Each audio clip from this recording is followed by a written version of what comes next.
जानवी बहुत गोरी और खूबसूरत लड़की थी। उसका शरीर बहुत भरा हुआ था और वो कद में भी काफी लंबी थी और उसकी आंखें बहुत चमकीली थी। उसकी आंखों में ऐसा जादू था, जो सामने दिखता था वह उसकी ओर आकर्षित हो गया। यहाँ तक कि राहुल भी जानवी को पहली बार देखते ही उनकी ओर आकर्षित हो गए थे। राहुल अपने चाचा के घर आया था। उनके चाचा का घर शहर में लगभग 40 किलोमीटर दूर एक गांव में था।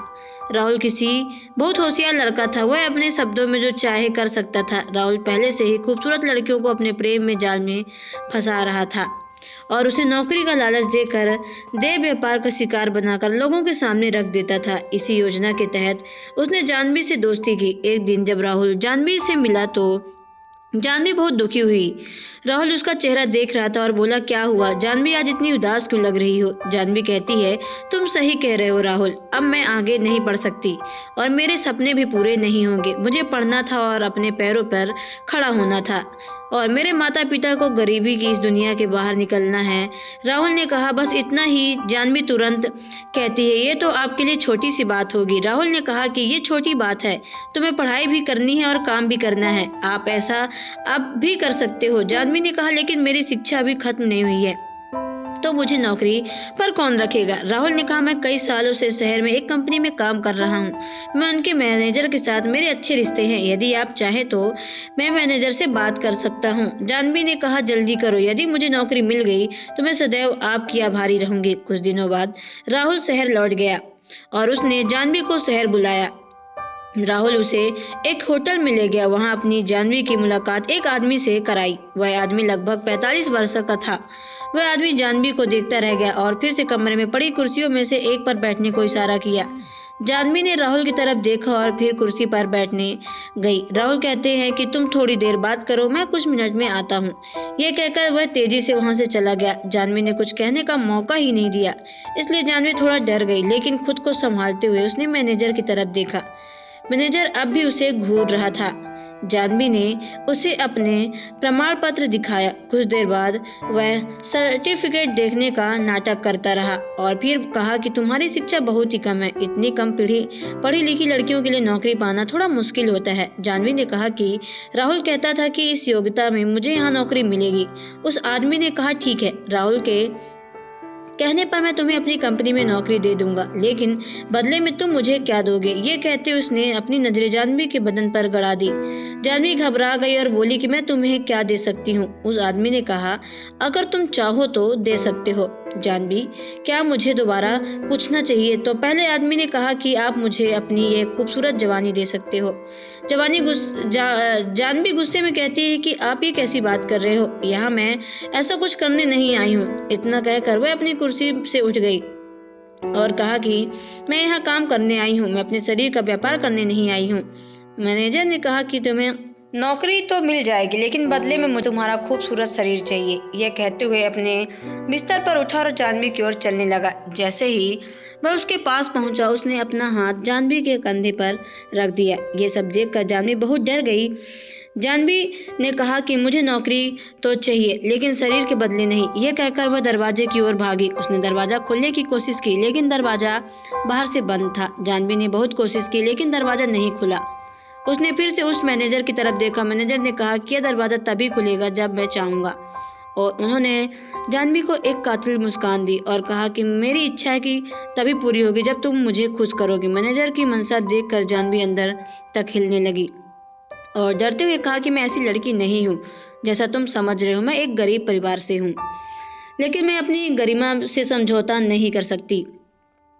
मैं नहीं करना चाहती, कृपया दरवाजा खोले और मुझे जाने दे। मैनेजर ने कहा, मैं हाथ आय शिकार को कैसे छोड़ सकता हूँ? और जानवी के सीने पर बुरी नजर देखते हुए कहा कि तुम्हारे जाने से मेरे पूरे बदन में आग लग गई है। अब जब तक मैं अपनी आग शांत नहीं कर लेता, मैं तुम्हें जाने नहीं दूंगा। ये कहते हुए जानवी की ओर बढ़ा और जानवी को पकड़कर बिस्तर पर पटक दिया और जानवी पर भूखे कुत्ते की तरह टूट पड़ा। जानवी ने खुद को छुड़ाने की बहुत कोशिश की, लेकिन मैनेजर ने अपनी मनमानी की। वह हाँफते हुए जानवी से उतरा।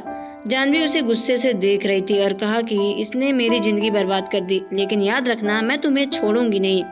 मैं तुम्हें इसकी सजा दूंगी। मैं थाने में जाकर तुम्हारे खिलाफ शिकायत दर्ज कराऊंगी। मैनेजर ने कहा कि तुम्हें मुझे तब सजा दोगे जब मैं तुम्हें जिंदा छोड़ दूंगा। इतना कहकर वह जानवी का गला दबाने लगा। जानवी ने कई बार छोड़ने की कोशिश की लेकिन सफल नहीं हुई। उसने मान लिया कि मेरे सारे प्रयास विफल हो जाएंगे, तो उसने हाथ पैर हिलाना बंद कर दिया और आंखें बंद कर ली और मरने का नाटक करने लगी।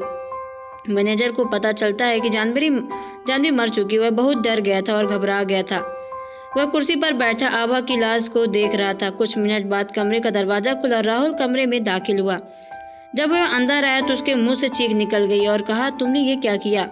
तुमने इसे मार दिया। तब मैनेजर ने कहा कि उसे मारना नहीं चाहता था, लेकिन वह पुलिस में जाकर मेरी शिकायत करने की धमकी दे रही थी, लेकिन मुझे उसे मारना पड़ा। राहुल ने मैनेजर से कहा कि सोचो, अब इसे होटल के लोगों को पता चलेगा तो वो पुलिस को बुला लेंगे और पुलिस तुम्हें पकड़ लेगी और तुम्हें मौत की सजा दी जाएगी। तो उसने बोला कि मैं क्या कर सकता हूँ। चाहे मैनेजर ने कहा चाहे कुछ भी हो, लेकिन ऐसा कुछ नहीं होना चाहिए। राहुल ने कहा कि ऐसा तभी हो सकता है जब तुम जानवी की लाश को चुपचाप कहीं ठिकाने लगा दोगे। मैनेजर ने कहा चलो ऐसा ही करते हैं। राहुल ने कहा कि ये इतना आसान तो नहीं है। राहुल की आंखों में लालच ने झलक रहा था। राहुल ने बताया कि उसे इस काम में पुलिस द्वारा पकड़े जाने का डर है और किसी को भी इतना बड़ा काम मुफ्त में नहीं करना चाहिए। इस काम करने के लिए पैसे लगेंगे। मैनेजर ने कहा कितने रुपए? राहुल ने कहा कि बस 10 लाख रुपए। मैनेजर ने कहा 10 लाख तो बहुत ज्यादा है। तो राहुल ने कहा कि जानवी की लाश को तुम संभाल लो, मैं यहाँ से जा रहा हूँ। मैनेजर ने राहुल को रोकते हुए कहा कि नहीं, मैं तुम्हें 10 लाख रुपए देने को तैयार हूँ, लेकिन मैं ये काम तुम्हें अकेले ही करना होगा, मैं आपकी मदद नहीं करूंगा। राहुल ने कहा कि अगर तुमने मुझे किसी भी तरह से धोखा दिया तो मैं सीधे पुलिस स्टेशन जाऊंगा और शिकायत दर्ज कराऊंगा, इसलिए मुझे धोखा देने के बारे में सोचना भी मत। मैनेजर राहुल से सहमत हो गया और वहां से चला गया। राहुल जानवी के शव की ओर बढ़ा तो जानवी तुरंत उठ खड़ी हुई और ये देखकर राहुल काफी हैरान हो गया था और कहा, जानवी तुम अभी भी जीवित हो? जानवी ने कहा कि हाँ, मैं अभी भी जिंदा हूँ, लेकिन अब तुम नहीं जी सकते। मैं तुम्हारे कृत्यों को पूरी दुनिया के सामने उजागर करूंगी। आप भोली भाली लड़कियों को नौकरी का लालच देकर यहाँ ऐसा करते हो। यह सुनकर राहुल अपने पैरों पर गिर पड़ा और कहा कि प्लीज ऐसा कुछ मत करो। जानवी ने कहा कि मुझे ऐसा कुछ नहीं करना चाहिए, तुम्हारी वजह से मेरी जिंदगी बर्बाद हो गई है। राहुल ने कहा कि अगर तुम ऐसा नहीं करोगे तो मैं तुम्हें कल 10 लाख रुपए मिलेंगे, तो मैं तुम्हें उनमें से 5 लाख रुपए दूंगा और मैं झूठ नहीं बोल रहा हूँ। अगर आपको पैसे नहीं मिलते तो आपको पुलिस स्टेशन जाकर शिकायत दर्ज करा देना।